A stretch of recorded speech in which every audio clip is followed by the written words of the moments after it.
your week and coming and doing presentations and furthering the education for everybody in what's happening with the wetland policies. My introduction next is going to be for Shawn Jaques, who is the interim president and CEO of the Water Security Agency. And he's basically charged with the development of the Saskatchewan policy about drainage of wetlands. So on that, I'd like to have this off to Shawn.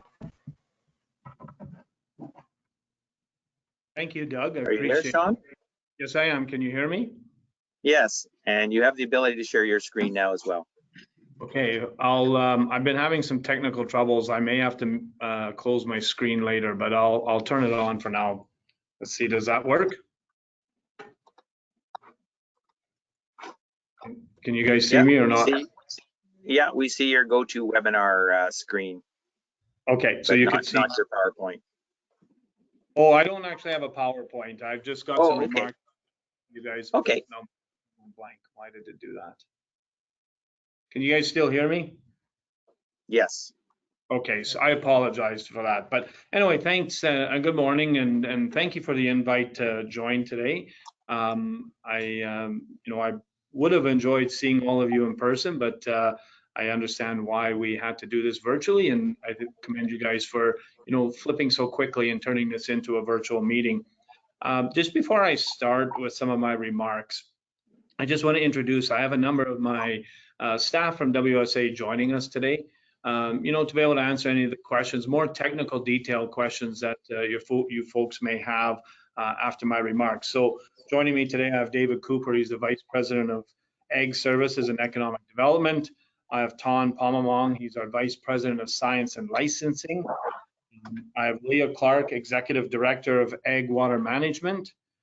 Corey White is also joining me. She's transitioning into a new role at WSA. Her current title is the Senior Manager of Program Advancement, but she will be transitioning to the Executive Director of Science and Knowledge.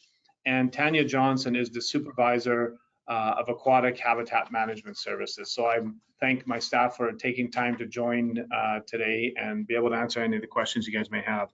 And so, this is an important part of what we do at WSA, is looking forward to meeting with a number of stakeholders, different groups such as yours, hear about the priorities and concerns that you may have.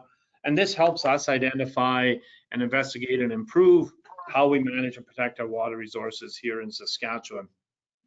I do want to thank, even though I was unable to join earlier today due to other commitments, I just want to thank the panel representatives who spoke, in the last hour. I caught some of Colin's presentation and I caught Michael's presentation, and really did provide that insight into value of our wetlands and the importance they play in protecting our lakes.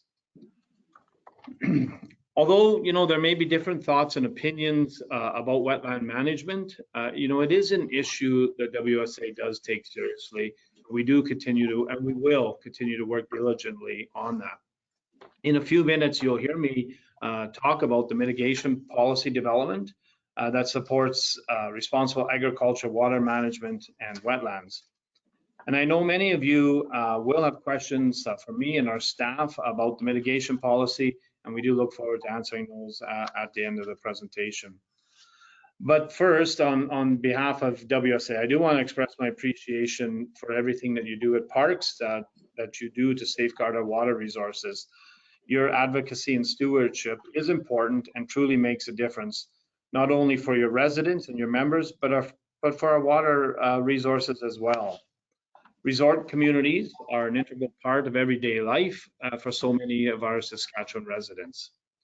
So regardless if it's for recreational or domestic purposes, a safe and adequate supply of water is crucial, and cottage owners and parks depend on it. You and your members continue to grow and adapt opportunities and challenges that we often face in Saskatchewan when it comes to water, and WSA is happy to listen and support your efforts. Water Security's mandate to integrate, oversee, and protect water management is supported by the work of many of our partners, including PARCS. And it is a priority for WSA to grow our valuable relationship with you, and I believe we can achieve greater things when we do work together. Before we discuss the ag water management policy, I do want to, quickly introduce, WSA's new strategic direction and our commitment to client service excellence.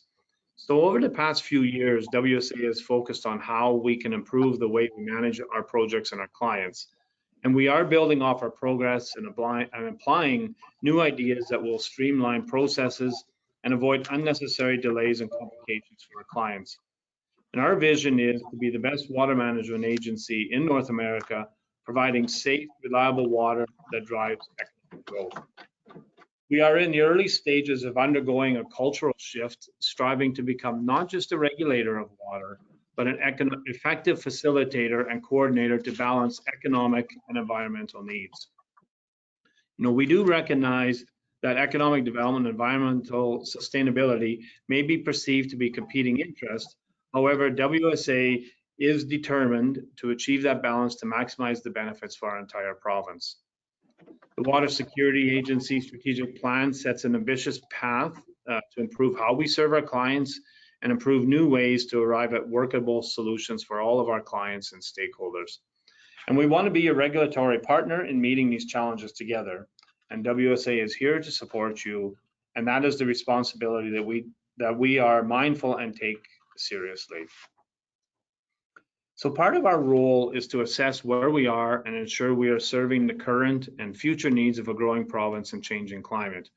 And we strive to be proactive in our project planning and policy development. And that is why it is important for us to meet with clients and stakeholders like yours to ensure we're supporting you to the best of our ability. And so the Agriculture Water Management Mitigation Policy is a perfect example of that. And this program has taken years to develop and many meetings with stakeholders as we strive to create a program and policies that balance all the needs. And before I dive too far into what we're doing, I want to provide, those of you who may not be overly familiar with our ag water management strategy, a bit of context. So WSA first introduced the strategy nearly 7 years ago in 2016. And part of the program, all drainage projects require approval, and landowners are required to take steps to protect neighbors and the environment. Since we introduced the strategy, we've seen lots of progress with thousands of acres of approved agriculture drainage and more farmers working together to form networks and manage water management projects responsibly. However, we have heard from many groups with varying levels of interest wondering if we are doing enough. And we recognize there's still a lot of work that we have to do. And we are still in the infancy of what we believe will become a successful program. Although we are a regulator, we do have an important role to play as a facilitator and an educator to advance responsible drainage projects in the province. This means focusing on client service and working with our partners to understand and address the diverse needs of those we serve, including conservation, urban, rural, and agriculture stakeholders and Indigenous communities.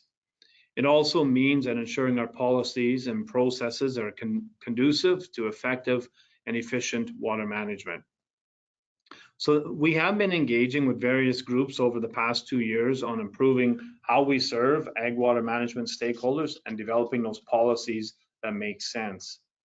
And open communication is key to building strong relationships and producing the best outcomes for all the parties involved.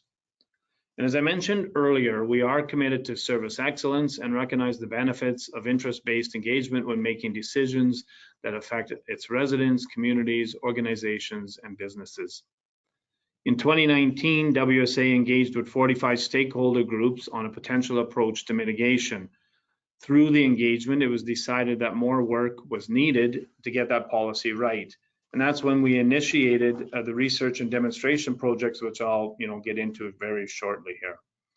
And we have a strong desire and responsibility to getting a mitigation policy in place, which is why we have committed to having it ready for the fall of 2023.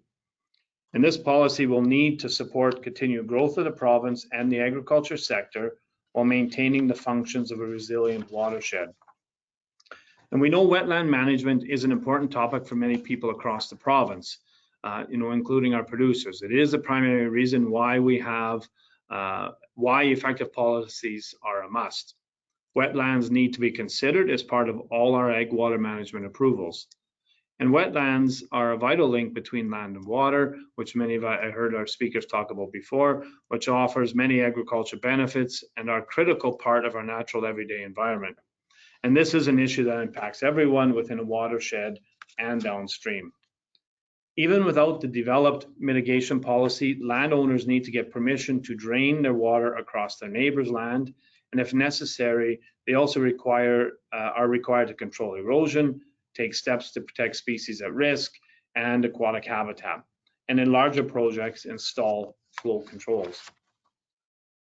A mitigation policy with a wetland component can help effectively manage flooding and droughts and maintain water quality, wildlife habitat, and soil health. And we do value the diversity of ideas and new perspectives such as yours, as often drives the innovation and better processes.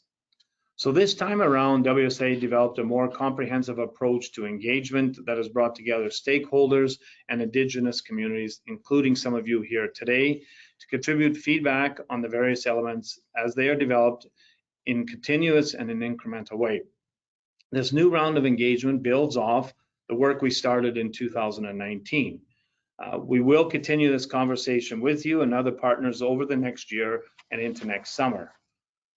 More than 70 stakeholder groups, including producers, the universities, I know Global Institute for Water Security was invited, a number of Indigenous communities are taking part in the engagement process, and we had a couple sessions earlier this summer, and there will be more sessions as we go into the fall, early winter, with the goal to gather feedback and incorporate that feedback into the policy that we're working on for the fall of 2023.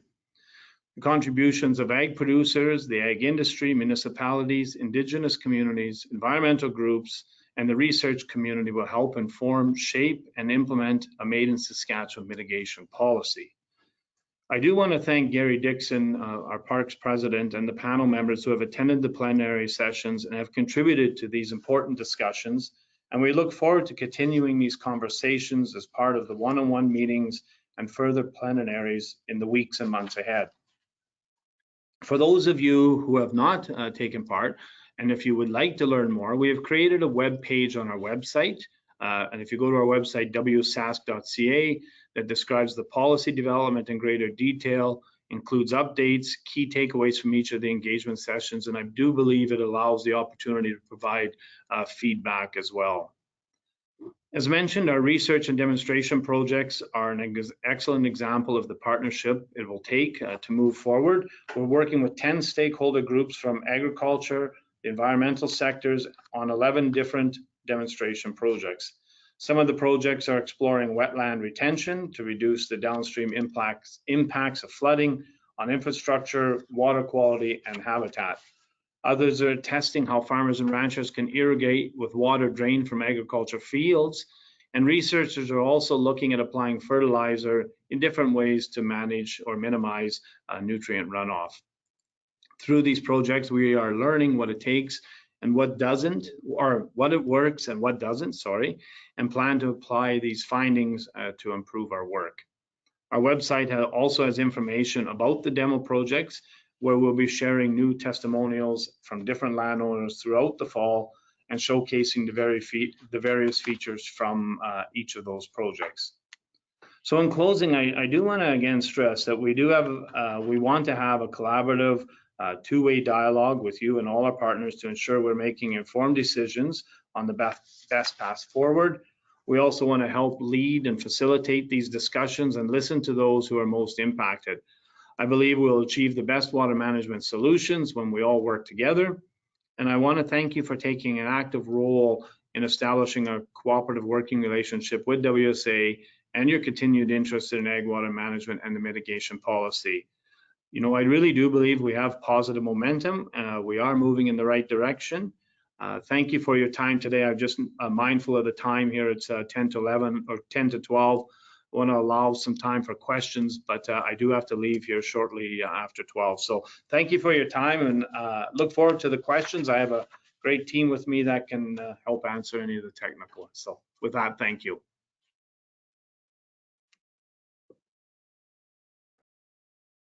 Thanks, Shawn. We do have a couple of questions, and again, if people have questions, you can type them into the chat box or put your hand up. First question is who is the policy lead for Water Security Agency? What are the performance indicators that will balance safer, reliable water with economic growth? It's multi question here. Is the policy agriculture based? And does the policy amount to, that maybe is account for more or less drainage of the land? And please explain what you mean by mitigation.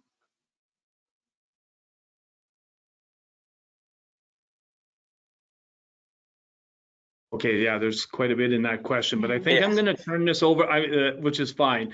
All I can see is a blank screen right now, so I don't know if you guys can see me or anything, but I'm going to turn that over. You need to turn your camera on if you want to share your camera. Okay, I'm going to get Corey White to maybe dive into this because she's the one that has done most of the work on the development. So maybe Corey, if you want to kick it off. Sure. Can people hear me? Yeah, we can, Corey. Great, thanks. Yeah, so the program advancement unit within the Ag Water Management branch is currently leading the policy development. We're working towards the development of those performance indicators, so we don't have them yet, and some of them will depend on the policy outcomes.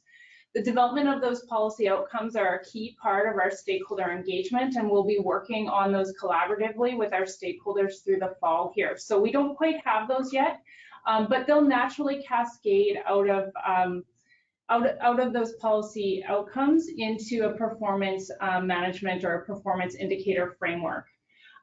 So mitigation, that's a great question that we've been asked for clarification from many of our stakeholders.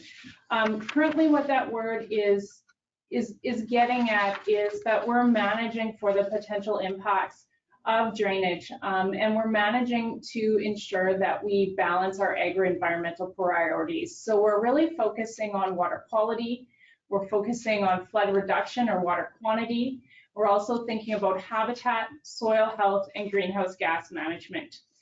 So mitigation really refers to the management of those aspects. I think those are all the questions that I had. Am I missing any of them? Sort of a basic question in terms, I don't know if you answered it, Corey, in terms of what is mitigation? What does that mean? It means to manage for our agri-environmental priorities. So it means to manage for the reduction of flooding, so those water volume as well as peak flows, manage for clean water, so thinking about the water quality aspects, I think those things that we heard about today, manage for impacts to wildlife populations, both diversity and population level, as well as soil health and managing for greenhouse gases. Perfect. Another question, can someone point to any specific policies that have improved water quality? Yeah, I'm going to turn that one over to Ton to answer that. Yeah, thanks. Good morning, Peter. Thanks for the question. So one that I can point to for sure is our policy around treatment of municipal wastewater effluent, for example.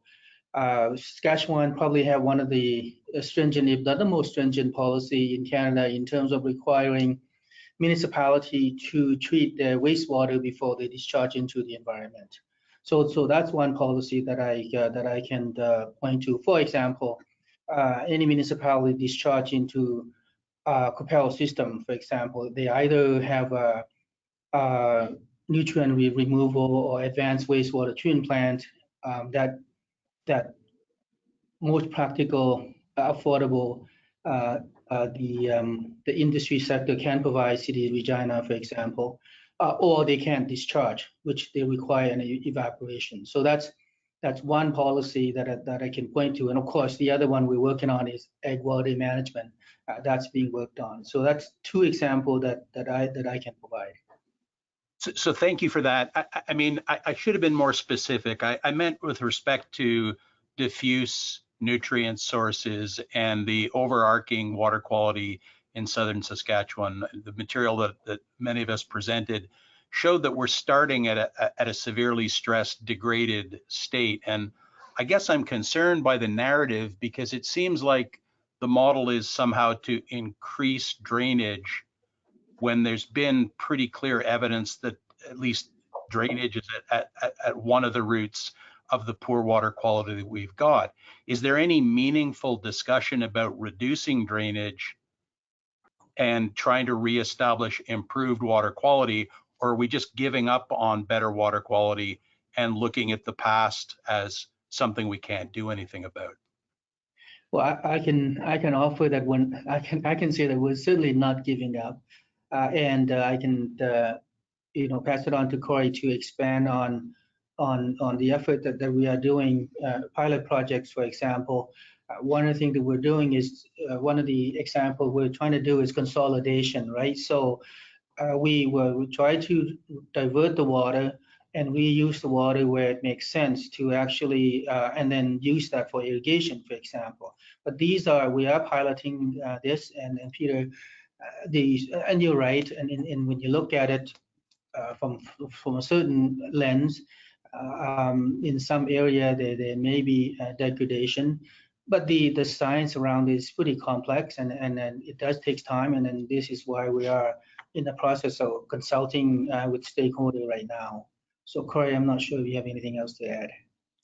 Yeah, I think the only thing I would add, Peter, is that I don't think that we're giving up. I think that much of the information that was provided here shows a connection between wetlands, drainage, and water quality, and that's definitely a key part of our discussions.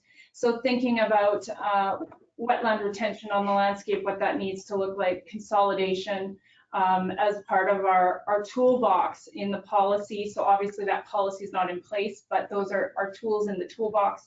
Thinking about BMPs, things like polycropping and 4R practices are all part of the suite of things that we're considering, both as kind of best practices or voluntary practices on the landscape, as well as regulatory tools in the toolbox. So we haven't landed in one place yet.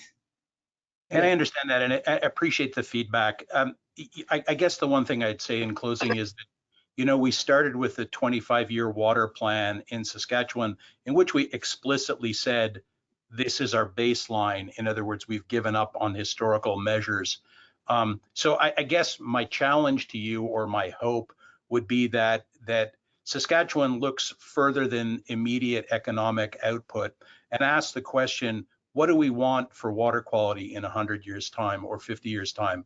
Not worrying necessarily about the political or economic forcing functions at this second, but basically say, do we want better water quality or worse in the future for Saskatchewan? Thank you. Yep, thanks for that. Okay, we've got another question here. With regards to the upcoming policy, and some concern that agricultural drainage has been ongoing throughout this consultation, and is still continuing, and will continue into next year before this policy comes out. So will there be an effort to enforce and ensure compliance and regulate drainage as part of this effort? I think, thanks for the question. I'll maybe get Leah to jump in with maybe some of the specifics, but I think what I would say is that, throughout this process, I acknowledged in my remarks that we do have more work to do when it comes to agriculture drainage, but I think we've made some significant progress. We've seen, a lot of farms or projects brought into compliance.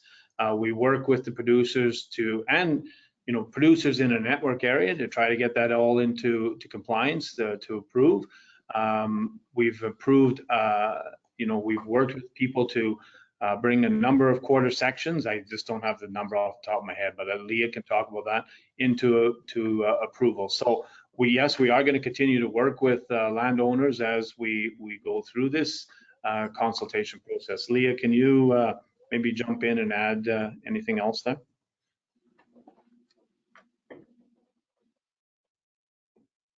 I don't know. Is she on? Yeah, they are on. Leah, are you there? Oh, sorry, it was telling me I was muted by the organizer here, trying to practically click away. So I just want to first emphasize that managing impacts of historical drainage is really important to addressing the impacts that have been brought forward here today. As far as compliance, we have a compliance unit dedicated, and they're working diligently. And in fact, we had a recent organizational change that moved compliance into its own unit, so that we have individuals that focus on that 100%. And so by virtue of that change, we have more compliance focused in that unit. David's with me here, and if he has anything to add. No, not a whole lot. I think Leah captured it well. I guess I would just say that as we continue to work through the policy development, our compliance efforts are, they will carry on, and like Leah said, in fact, we're hoping they're even more effective with the changes that we've recently announced. So Leah, I see there's some follow-up questions to that about asking about the number of approvals that we've made. Do you have those numbers handy? Sorry, did you mention policies? No, approvals. I think it was approvals of projects I saw. Yes. So we have, so part of our approval process is really looking at those flows and the water quality and downstream impacts that we have Tanya here today, but look at that AHAPs involved for the environmental component.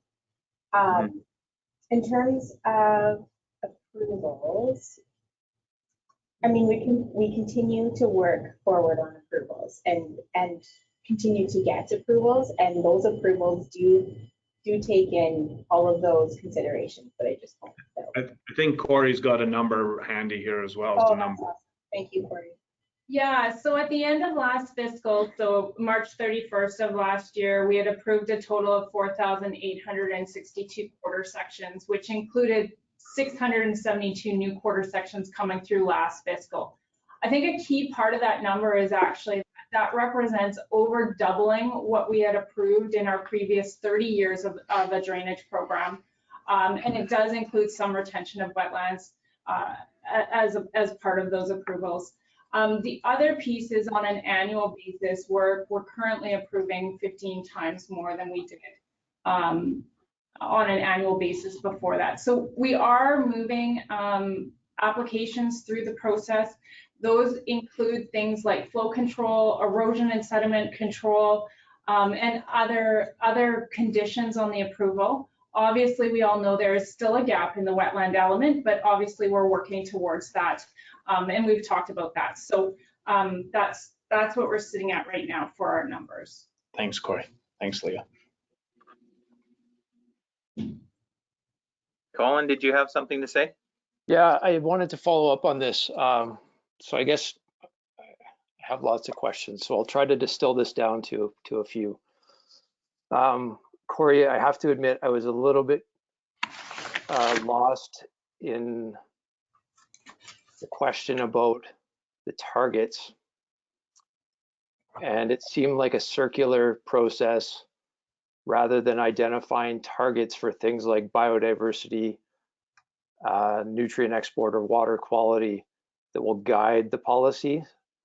So that's one question, is where and at what point will targets for things like biodiversity or the amount of runoff or nutrient export and so on and so forth enter into the discussion around what's an appropriate level of drainage or what are some mitigation measures? And I guess my other question would be, I heard a lot of a discussion of approvals, which concerns me that there isn't also a number of how many projects have not been approved because they're going to have large impacts on water quality or other facets of our environment. And I just want to highlight as well, yes, there's a lot of science behind this. I don't necessarily agree with the point made earlier that it's complex. The science is sound and overwhelming and clearly shows the impacts of wetland drainage. And that's been published, so I'm happy to share that with you if you aren't aware of that paper. But it seems like, given that evidence, the science and questions around targets and how to address things like what Peter raised, maybe aren't yet entering into the conversation that we're having around this. So yeah, thanks for the questions, Colin. I think on the first one about the targets, just mindful of the time and your agenda, and I know I have to leave here shortly, but I think Corey would be willing to give you a shout offline, and you can have a discussion about that.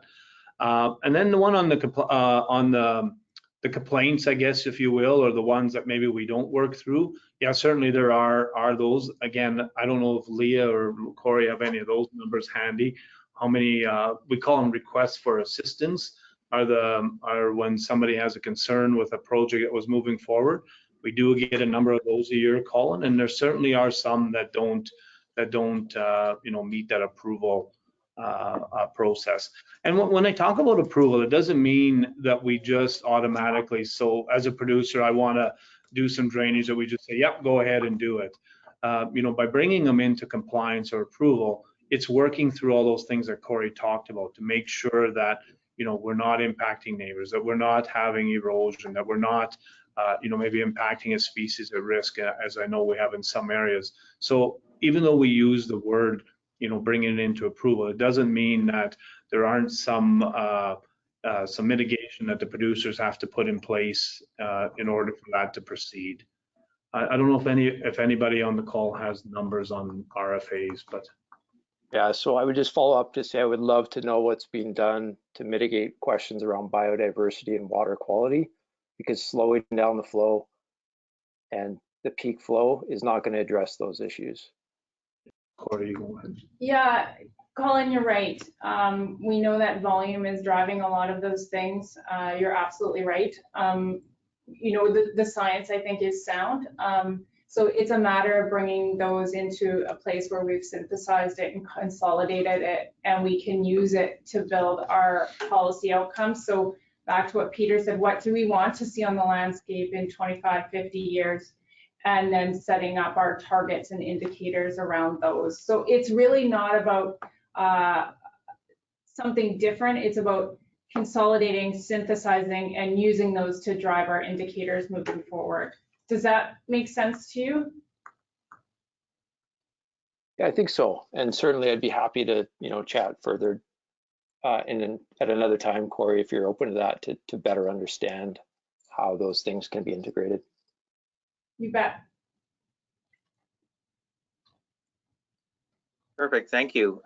We are just over our time allotment here, but I will get one more person to answer. Al Bouchard, you've got your hand up. You can unmute yourself if you want to ask a question.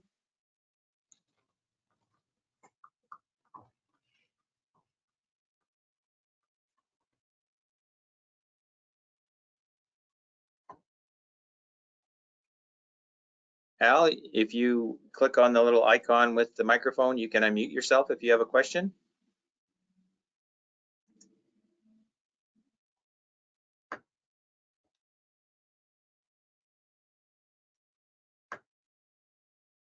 Are you there, Al?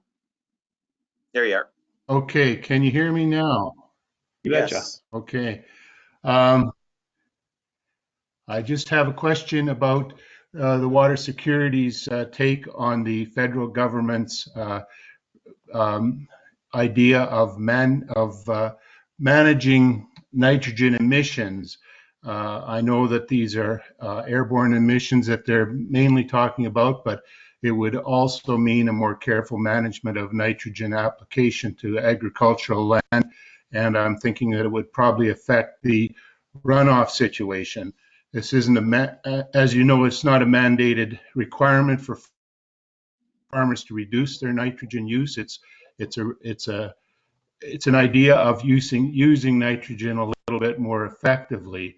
I'm just wondering how the Water Security Agency's take on that plays out. Thank you. Yeah, thanks for the question, Al. I think what I would say is that, yeah, the recent kind of proposal by the federal government to reduce those emissions by 30%. That was announced this summer by the federal government at the agriculture minister's FPT meeting here in Saskatchewan, in Saskatoon. So the Ministry of Ag is taking the lead on that. We do work, with Ag as this unfolds, and so we will be working with the Ministry of Ag on, what impact this has on our province and what that means. I think what I would say is, though, producers, and a lot of you would have heard this before or seen some of this information, and Corey mentioned it as well, like the 4R nutrient program.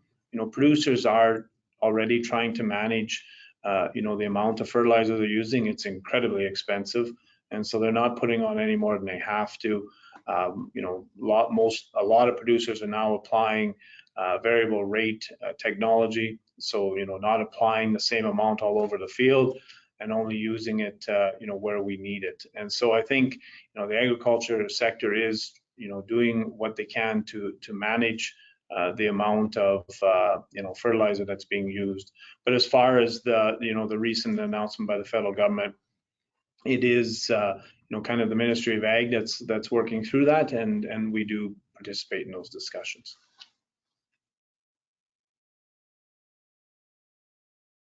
All right, well, thank you. With that, I guess we will close the questions off. There still were a number of questions, and what we will do is PARCS will send those questions on to the appropriate person, and you can look forward to a response from them.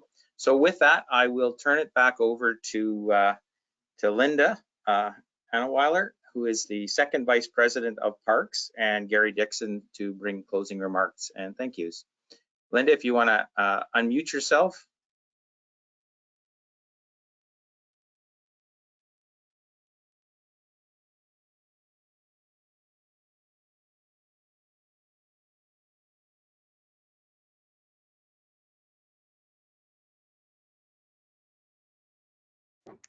Thanks, everybody. Have a great day. Gary, are you there? Yes, and I apologize for Linda. I know she does have some internet connection problems occasionally. So on behalf of Linda, I will like to thank Shawn and the rest of his panel with him for replying to those questions, and a wonderful presentation.